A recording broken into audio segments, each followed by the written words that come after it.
Coming to you live from the US Naval Air Station Miramar, it's the 10 Point Podcast.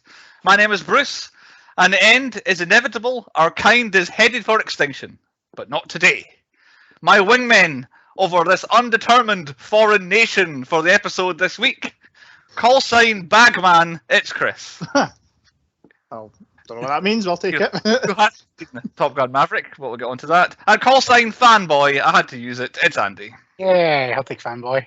I feel like we never got an explanation of why these people were called this in Top Gun Maverick. Nope. We'll get onto that. That's the fun. I think the first one did well. Yes, exactly. We are the 10 Point Podcast. We are doing a special bonus episode on the new film, Top Gun Maverick, and other things, because there's too much to talk about. So stay tuned for Top Gun Maverick. We'll get to that shortly. We're the 10 Point Podcast. Find us at 10pointpodcast.com. You can send us emails over there. I want to hear from you on Facebook and on Twitter too. A fly just flew into my eyeball while I'm talking. Hey. Send us tweets, send us messages, tell us what you think about new films, tell us what you think about old films, I want to hear what you think of our reviews, Twitter, Facebook. We are 10 Point Podcast on both of those. Use all letters, no numbers for those. And you can find us on YouTube, our YouTube channel. It's 10 Point Podcast over there as well. You can find video versions of nearly every bit. And you can see that Andy is flying a plane and I'm kind of in a plane. With Maverick himself. So before we get on to what we have been watching that is brand new, what have we been watching otherwise? Let's leave with Chris, because Chris hasn't seen I'm going to be very quiet for the next half hour after this. So. Chris, you have your moment in the spotlight and tell us what you've watched in the last week and what people should or shouldn't see. You missed out on the not the Stranger Things, the Multiverse of Madness episode. Yeah. It's coming up soon though, and I see it's coming in June this month. I think 3 weeks or something like that. It's on Disney Plus. Yeah. I'm like 6 weeks behind you. But yeah, I watched during a little hiatus Morbius. Could have done without it. It's unnecessary. You think, like, my opinion was it was unnecessarily panned and people hated on it for no reason. It's just fine. It's just a film. There's nothing wrong with it necessarily. It's the bit at the end with. Did you spoil it last? I can't remember. Fuck, I'll go spoil it because it's shit. With the Vulture. Like, how did he get dragged into another universe when he's not in the universe that opened up? I don't understand that. That's what Doctor Strange. These multiverse rules. If you watch our Doctor Strange podcast that me and Andy did, we don't know what the rules of the multiverse are. And it's we made some new ones up to try and cover off, and we still fucked it up. Yeah. Right. And apart from that, yeah, I blasted through Stranger Things in season 4 in 2 days. So you did the whole thing in 2 days? Oh yeah, it is. What did I do? I'm not going to spoil it. It's absolutely banging.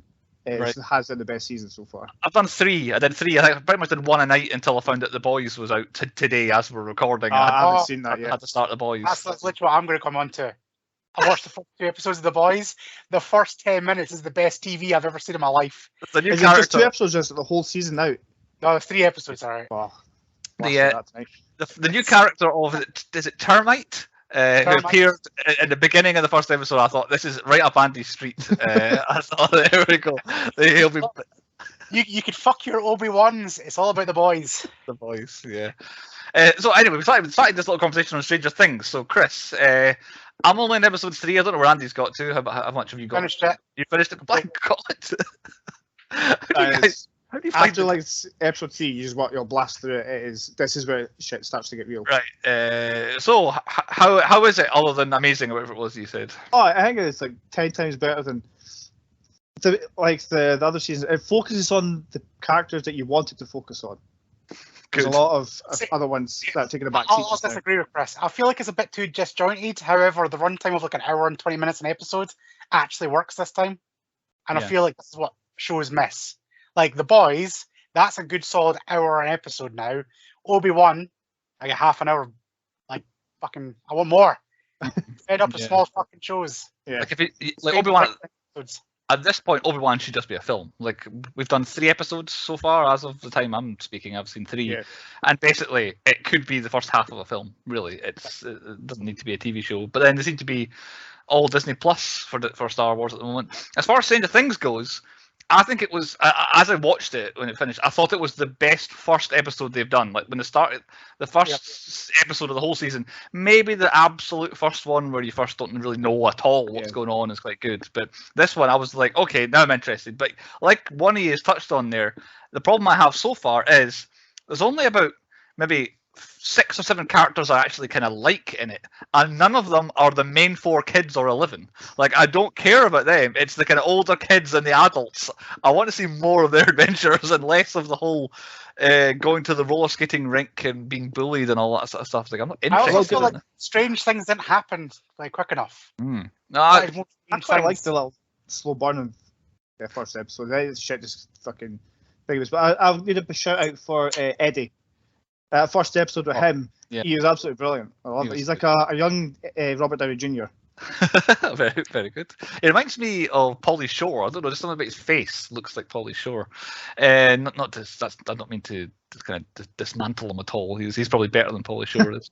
But I know, personally, in the previous seasons, I enjoyed the stuff that was less sci-fi. Like, I kind of like the whole Russian aspect to season 3 and the spy aspect. I like that more. So therefore, yeah, and I'm quite intrigued by old Vecna or whatever his name is. I quite like the look of this baddie, even though he is. I don't think it's been yet, but there's also a very nice one shot. Right, I'm not sure. That's all I'll say. I'll keep an eye out for it. But yeah, a positive outlook for Stranger Things so far. Obi-Wan Kenobi got kind of slighted there. Anything positive anyone has to say about Obi-Wan so far? I like it. I like it, but I want more. I just want more of everything. I like how they twisted it a bit because everybody think, oh, it's gonna be Luke. I like the little twist in there, but I want more. You mean, episode 3, I was like, finally episode 3, and I was like, yeah, I've seen fan-made films better than this. I'm not especially taken by the baby Leia instead of baby Yoda aspect of it. Like, apparently it was more like Mando and Grogu, and they had to change it into what it is now because it was so similar. Yeah. So I hate to think of what it was like beforehand, like just the exact same show as Mandalorian. But you've all seen episode 3, right? Yep. Yes. Can we just talk about the security gate? Because I have never been in my life about this most pathetic security gate, which is really effective. Oh yeah, it does the job. It's supposed to do. However, you can just step around it. Yeah. That's what Nicholas said. I was just watching it going, oh, that's quite nasty. It's cut a guy in half. Nicholas was like, just walk around it. I was like, what? Didn't even notice that. I don't know. Obi-Wan's a motherfucking Jedi. He could just jump over it quite easily. He can, but he also can't. I think that's kind of been to me, it's been the point of the story so far, is that Obi-Wan Kenobi is the greatest Jedi of all time, but he's kind of just forgotten how to do Jedi stuff and can't do it anymore. I don't know. He caught a girl like falling off of a building quite early on. He could have jumped that fence or used his brain and just walked around it. Yeah. Like, see, when it cuts the guy in half and like Obi-Wan's left on his own, he runs over to the little button to turn off, and I'm like, you could just step over that where you are. Like, that's metal. And then a 5-second walk. Fine. And then it cuts out, and you can see there's literally is just a path next to the gate that you can walk around. So the stormtroopers being as much use as they always are, they're defending a gate, building a gate, I should say. Any other TV? The Boys, any more to say? I mean, the first 10 minutes are an absolute knockout. I don't think I could say anymore, but fucking hell, they've hit the ground running with the 2 episodes I've watched so far. My main takeaway, other than that, was has Carl Urban changed his accent for no reason? So that he sounds even weirder because I'd got used to what his accent was. I don't know, he does sound a bit more Cockney for no apparent reason. He seems to have taken the Aussie out of his Aussie Cockney that he had, making his very unique character like unique. And now he just like, why are you talking like this? That's not how you talk. It's so. I'd have to listen to this because I've got Australian in my head now. That's all I can think of. Yeah, he used to be both a mixture of both, and now he's very, very Cockney. But yeah, I'm intrigued. It seems it's been such a long time since season 2. I've kind of forgotten where we left off. So everything that develops is kind of a surprise to me. I'm loving Homelander again. He's my boy. Homelander, yeah, he's not quite as, I don't know, scary or intense as he has been, but you can see it's coming. I love the look of I just burn a hole through everyone he is, and you would never know it. Yeah, exactly. But I'm telling you, Chris, the first 10 minutes of The Boys, it's going to get you. You'll know what's coming. Yeah, I played that exactly like I don't know. There's a line that's said, and I'm like, all right, okay, and then you mean like that, and then from there it just escalates. And then just after that, see the next scene with Frenchie. Oh my god, I was crying. I was gone. Okay, is it on the level with is it season 2 with the whale? Just watch it, Chris. Just watch it. Yeah, honestly, it's hard to explain. It's just. It's right, okay. It's better not knowing. Better not knowing. It's definitely better not knowing because I watched it completely unaware of what was about to happen. Movies then. I need to catch up on Andy. I watched Everything Everywhere All at Once since we've done the last episode. I've not watched that yet.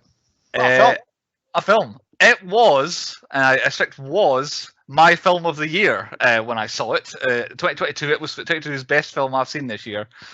It is a better multiverse movie than Doctor Strange in the Multiverse of Madness. You can see how I was annoyed to start off with because there was a lot of Chinese or Mandarin. I was like, oh, I've made mistakes here.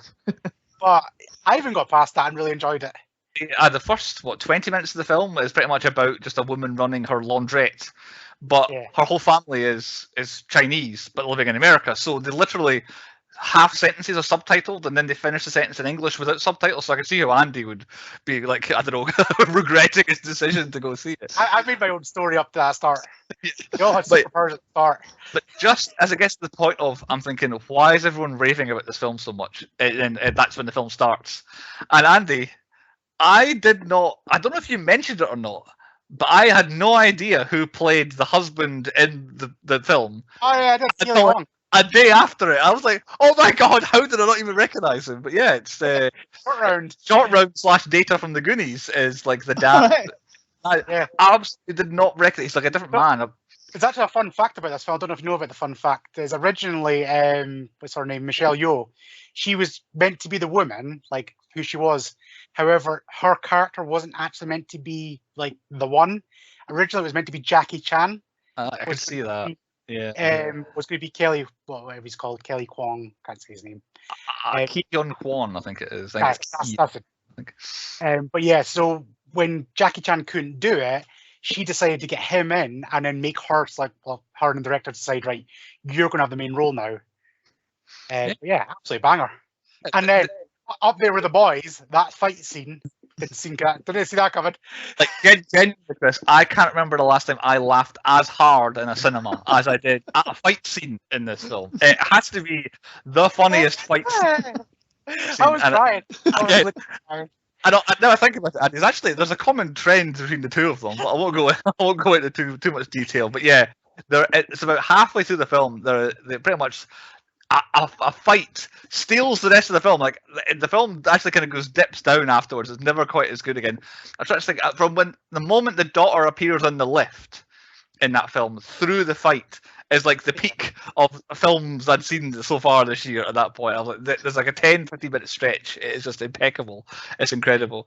Again, with this kind of film, I do find the Asian Chinese sort of films, they always have a weird story. Spiritual aspects of them I don't quite understand. So this film delves a little bit into that towards the end and then it kind of wraps it up at the end.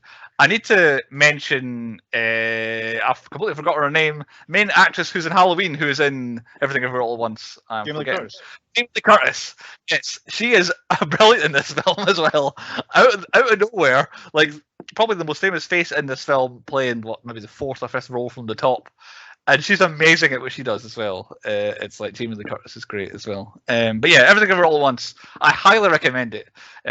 Chris, one definitely look out for when it comes on Netflix, whenever that's going to be. For that. And one throwback movie for me that I watched for the first time. It's a couple of years old. I think it came out prior to the pandemic. But it's one of those, what's on Netflix? I'm going to watch it. I watched Triple Frontier. The Ben Affleck army out in the middle of nowhere in Colombia or Brazil. I think it was Colombia movie. A good time. I enjoyed it. It was a good trek through the jungle sort of film. You can tell Netflix spent a lot of money on it because it was all shot on location and all that. It's not the deepest turn it on and learn something about yourself kind of film, but it's a good kind of an army kind of film to watch. But Triple Frontier, I do recommend that, but it's hardly new. Andy, have you anything you've to add that no one else has picked up on? No, I think we covered it all except from the film we're all here to talk about. The point of our mini podcast, about 15 minutes into it here.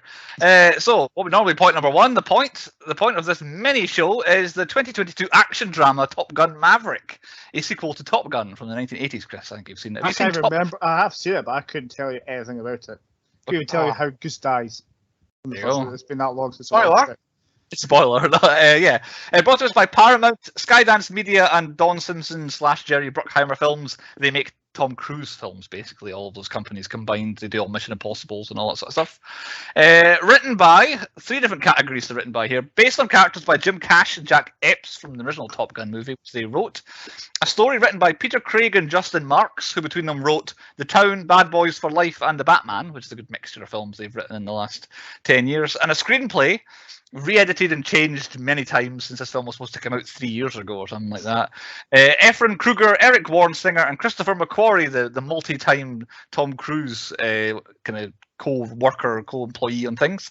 Between them, they've written things like Usual Suspects, Scream 3, 3 different Transformers films, 3 different Mission Impossible films, and then The Edge of Tomorrow that we did on the podcast. One way or another, 1 or 2 or 3 of them were involved in all of those. Directed by Joseph Kosinski. Apparently it was going to be Tony Scott who directed the original Top Gun, but he died kind of in the pre-production of making this film, so they went out and got himself Joseph Kosinski. He's directed Tron Legacy and Oblivion, so I'm sure that's how he found Tom Cruise. And he has directed Spiderhead, that's coming out on Netflix in a couple of weeks. Chris Hemsworth film that's got a bit of buzz about it. Is that supposed to be like bad Chris Hemsworth? I'm sure they're advertising it as. Cool. I think you could be right, yes. It's coming out within a couple of weeks, I think, on Netflix. It stars as Captain Pete Maverick Mitchell, Tom Cruise, and as Lieutenant Bradley Rooster Bradshaw, Miles Teller. I did not realise on the credits rolled, I hadn't put 2 and 2 together that his name was Bradley Bradshaw, which is like, that's like, you've got to be more imaginative in your name and your kids than to call them Bradley Bradshaw. There are 2 main stars. Won't go any further into it. On a budget of 170 million, plus marketing, plus promotion, this film opened in America for 127 million pounds. Currently, its worldwide gross is at 191 million. It's at US gross, 191 million, and its worldwide is currently at $330.5 million. Every penny. I was going to say, like, it's better be a moneymaker, this one. It's doubled its money already, and it's been out for a week, I think. It was Tom Cruise's best opening weekend ever, and it was the best American Memorial Day weekend opening ever. So the specific month and day of the year, no film in history opened as big as this did. Released 27th of May 2022. That was worldwide, not just in America or the UK. Synopsis for Top Gun Maverick, Chris. This is the only one on IMDb. This went very poorly on the Doctor Strange episode. So here's what happens to Top Gun Maverick according to IMDb. After more than 30 years of service as one of the Navy's top aviators, Pete Mitchell is where he belongs, pushing the envelope as a courageous test pilot and dodging the advancement in rank that would ground him. And that's the end of the synopsis. That's that sums up what the film was about, apparently. That was exactly what the film was about. Nothing else to add. Sorry. That covers about the first 5 minutes of the film, I would say that does. Which version did we watch? Now, Andy, did you see any sort of special version? Just a standard cinema version. I'm absolutely so happy with myself because I waited for this day and I timed it perfectly. I saw this film in 4DX with the moving seats and phone bins. And I mean, to say I sat with a grin on my face for an entire film would not be an exaggeration. This is the kind of film most seats are made for. It is, and it's perfect. It is absolutely perfect.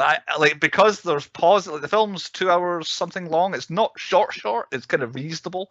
There are enough gaps where you get a break. And I was saying to Jade at the end, it's like I didn't even realise when the quiet bits were happening, the seats are still moving. Like there's various things happening sometimes, just when nothing's happening. Like the way the camera pans, sometimes the chairs gently pan with the camera. But when the planes are going, I mean, you're going left, you're going right, you're going up and down, and I recommend it. It's like an extra £5 a ticket, I think, to get it done. I had that experience for, I think it was Guardians of the Galaxy 2, and they've blown like bubbles and stuff in your face, and they're flying about. I was like, this is weird. But that's what it's like, just for this, just gripping it. I'll definitely come on to that in my low points. There's one aspect of 4DX that wasn't good, but I'm telling you, perfect. This is the perfect film for 4DX because, it's choreographed. You're in a jet and you're going left when they go left, and you're going right when they go right. It's perfect. Okay. On to what we normally point to, the high points. What we thought the best bits and things were about Top Gun Maverick. Chris isn't bothered of being spoiled, so I like his helmet. His helmet's cool. There you go. So Andy went to lead off with some high points. Tom Cruise. I was saying to Sean, this man can do no wrong. And then Sean did point out he did The Mummy. And I was like, oh yeah, he did do The Mummy. However... My short memory, I've never seen it. Exactly. It got purged from my memory as well, so it was pretty good. However, a man that delays a film for 2 years because they filmed 80% of this film, and then he's like, it doesn't look real enough. Do you know what I need to do? I had to learn to fly these fighter jets. And it's just like, it's worth it. Like Tom Cruise got every single one of the 5 main cast, got them all in it, all in the planes, because I had to do all research. So every single scene that you see of them sitting in a cockpit is 100% them sitting in a cockpit, not in the right seat. No. So obviously CGI him out into the back, but they're all with a proper Navy fighter pilot. And every single facial reaction you see and every move you see is real. It's not CGI'd. It's like, holy shit. There's something like that's mind blowing. He's got a thing for attention to detail, Tom Cruise. Oh yeah. Apparently, the only bit CGI'd in this is the dogfights when they're getting shot at and rockets are going off. Yeah. Everything else, the bits where they turn upside down, is all 100% real. Yeah, I believe there's 5 or 6 significant CGI shots in the film or something like that. I heard the director talking, and you're talking about what Andy was saying, where an actual pilot is in the front dressed as the actor, like the same helmet, same costume and all that, and the actor's in the back seat pretending to fly. But they had to do it because the director and all that, they can't say, now go left, now try it again, looking like they had to be, right, you going in this plane, you go up in the plane, and you do your thing and come back down. They never had to watch what had happened. Like, there's no live direction of the actors, so they had to do, every day they would do, everybody goes up in their plane, films their scenes and lands, and then as they watch that one, the next person goes up in their plane, and in the afternoon they all do the same thing again. So it had to be filmed like in shuttle runs, basically, going up and down in these fighter planes. But yeah, it's so good because of how everything is legitimate. Like, it's just and you can tell, and the shots, kind of, if you're watching on the video version, the shots that are behind me and Andy, like, it pays off because they use these special kind of lenses and all that. It helps you see out the planes better. But yeah, it's incredible. And that one scene where like they actually fly like less than like 100 feet above the ground, and then suddenly just takes off like that. Like, Tom Cruise was in that when that happened. And apparently, like, he was like almost dead. Apparently, almost passed out. Yeah. Apparently, Tom Cruise never passed out. That's the one thing I did find. Apparently, everybody else did.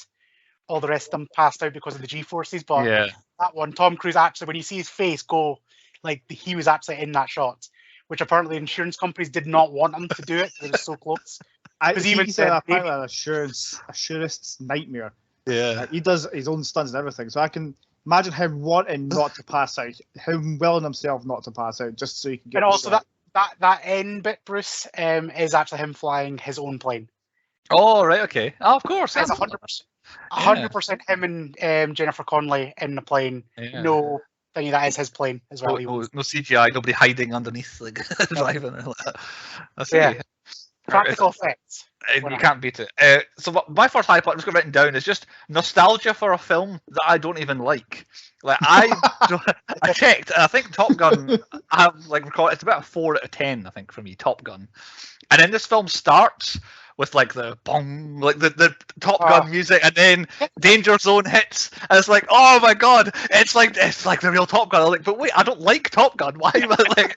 It's like, why am I feeling nostalgia? So the first, like, the opening credits are almost identical. Like, they could have just lifted it from the first film and put it in with like these planes taking off and all that. It's immediately get on. It's not like cutting left and right, which is obviously the big problem in the first Top Gun is. Yeah. You only had like half a day's filming with the proper planes. Yeah. So this one straight away, the first 5 minutes, it's like you've already got about 1,000 times more footage. Yeah.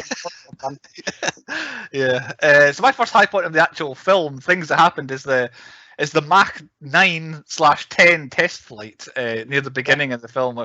What we find Maverick doing in real life, I should say, when we come back to him, is him, as always, being a Maverick and being told, don't do this thing, so he goes and does it. It's like, and that's where some most spectacular shots in the film actually come with this. I don't know how much CGI was involved here, but the finding that Maverick up to his old tricks, very good, and the play him kind of essentially giving a middle finger to authority and all that works very well at the beginning of the film. I very much enjoyed his what he was up to when we first find him. I'm going to try and not spoiler it because I don't want to spoiler too much for Chris, but there was a bit where obviously something happened, you get the twist, and then the comeback happens. And when that comeback happens, I had tears in my eyes because I like it's coming. It is blatantly obvious. It's like, and then you just hear the radio, and I'm like crying. Yeah. And then when he pulls it off, he pulls off what he needs to do. And it's like, what a man! What a man! And on the back end of the Mach 9, I'll just avoid spoiling it too much. I'll just say one word to Andy: Earth. And that made me absolutely burst out laughing in the film. So yeah, off the back of the Mach 9 fight. Pretty much the rest of my high points are when Tom Cruise is in a fighter jet, essentially. Yep. So the 2-on-1 dogfights, which I've just remembered, I went to see. My mind's Doctor Strange, actually. We got like a 10-minute preview of Top Gun, man, went to the cinema recently, and it was the practice dogfights against all the cadets for the first time and all that. So I'd seen that bit of the film. And then watching it again, I'm like, this is still the best bit. Like, this is all the best bits in the film, where he's just whipping all the young ones, putting them all in their place, like 2-on-1s, absolutely destroying them, and then having to do their punishments. And that's obviously, you start to learn all the new characters coming into it as well, because there's like that works quite well as well, because nobody knows who any of them are. I very much like Glenn Powell, who plays Hangman, who's essentially Iceman in this film. Like, he's the same character basically as who Iceman was in the first one. And Glenn Powell, I enjoyed him as being the complete dick who is still on the good guys team. Like, he's still a goodie, but he's a dick. And I am now on the internet movement where he should be Johnny Storm when they do the new Fantastic Four. I think Glenn Powell, he should be the Human Torch, and I've said it here on this podcast now. So again, we'll try not to avoid spoiling too much. My next high point is I've got 2 miracles and Coffin Corner. Away, honestly, I don't care. Yeah, but nobody else. I feel like I've ruined your thing with me now because I haven't watched it. No. It's not. Other people might be watching thinking, should I watch this? And they're surprised at us, who like 1990s films, are talking about a film that essentially copies an 80s film. I don't know. But yeah, 2 miracles and Coffin Corner. I like that the big mission they have, they hammer home throughout the film where, we need 2 miracles, and I'm like, okay. And then it gets to the bit, and then John Hamm, who plays like the baddie, basically the good on the absolute baddie, who's telling Maverick he can't do things. When he says the line, "Oh, they're starting to get through Coffin Corner," I'm like, "Oh yeah, I forgot about like it's so cliched." But this film, it's like a 1980s film, but it just forget bits as well. Yeah. But there is one bit that's like I was crying, and that's when Tom Cruise is out of his plane at one stage. It got me. I was like, I did not see that coming. What I've got on my notes is Mission Impossible Top Gun is what I call it. Like, there is a maybe 5-minute spell where Tom Cruise is no longer in his plane, and it turns into Mission Impossible. Here's Ethan Hunt. He needs to get back in the air. How is he going to do it? It's just missing the theme music from Top Gun. Him and Rooster have a good kind of back and forth around this. But their relationship in the film comes to the forefront because he's actually got quite good chemistry, the two of them as well. My final high point is an all-through thing. I like this film, I think, because it has a beginning. Here's Maverick. Here's what he's doing now, and it's he needs to help these pilots complete this mission. And the film just goes straight line, and they all get better. They all get better. He picks his team, and then they go to the mission, and then the film ends. Like, it's not a case of, oh, well, we don't have the right kind of plane. Maverick, I need to drive over to this part of the country to convince this character to give me this thing. And he goes away for 10 minutes, comes back. We've done it, but how are we going to get there? Well, I've got a pal. He's got a ship. There's none of that. It's just a case of we teach the young pilots how to fly, and it's complete the mission. The only deviation is the relationship with Penny. Now, that takes me onto low points, Andy. Are you finished with high points? I go for it. On to low points. Them trying to tell me and pretend that Penny was in the original film is a lie. This character Jennifer Connelly plays is not the love interest from Top Gun, and they make this film.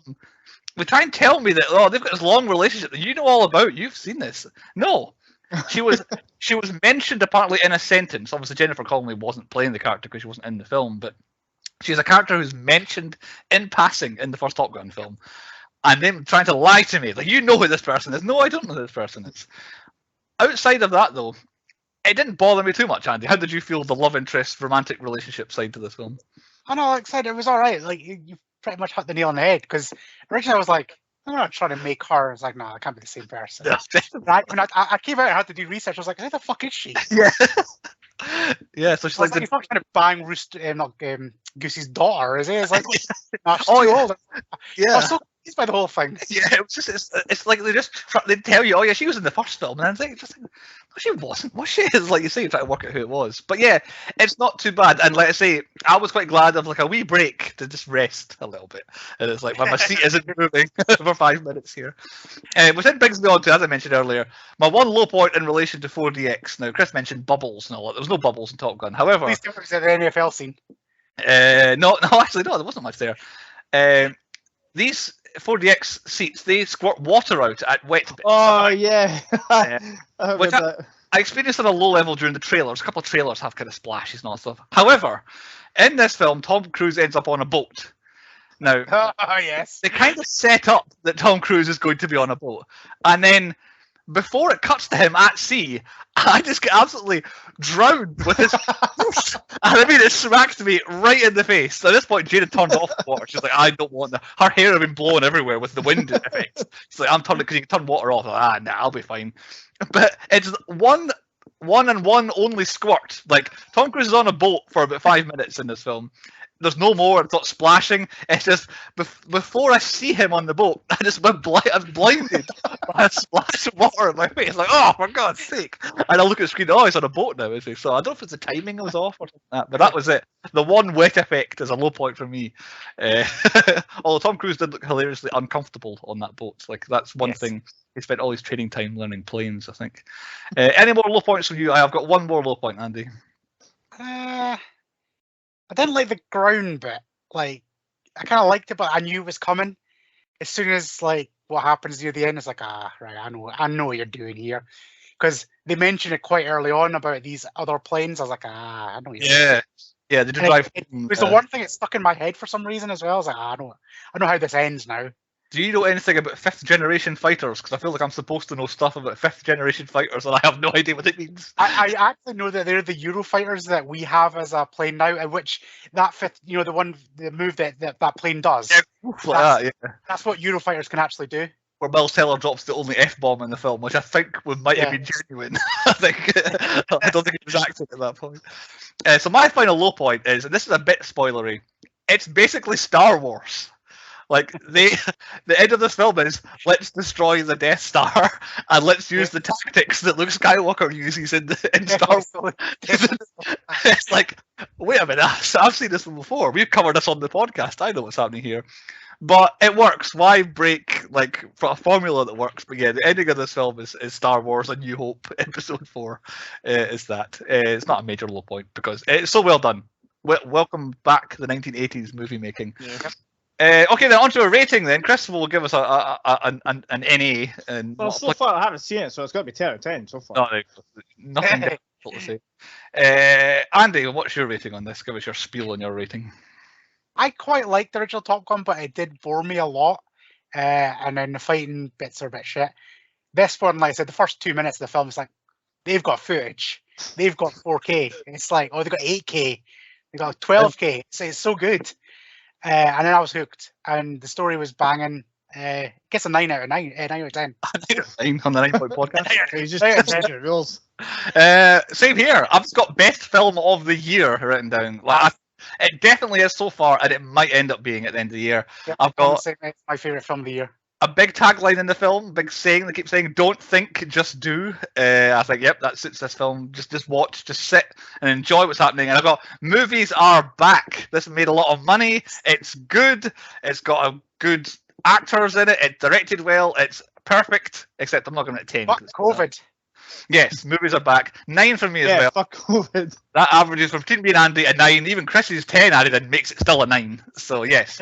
Go watch Top Gun Maverick. It might well be the best film of the year. I guarantee it's not winning the Oscar, but if the MTV Movie Awards are still around, I bet it'll win something there. Yep. There you go. 9 out of 9. 9 out of 9. 9 out of 10 is me as well. There's a special bonus episode on another brand new film. That's twice I've done that now. We're getting quite good at this. See if it catches on. Next time will be a proper episode. Chris's selection of Face Off will be the next one to look out for. The Face Off. So stick around, that'll show up. I'm not sure when this episode's going to up, but you'll find Face Off probably at its usual time on the usual channels, and then we'll see you then next time for the 10 Point Pod.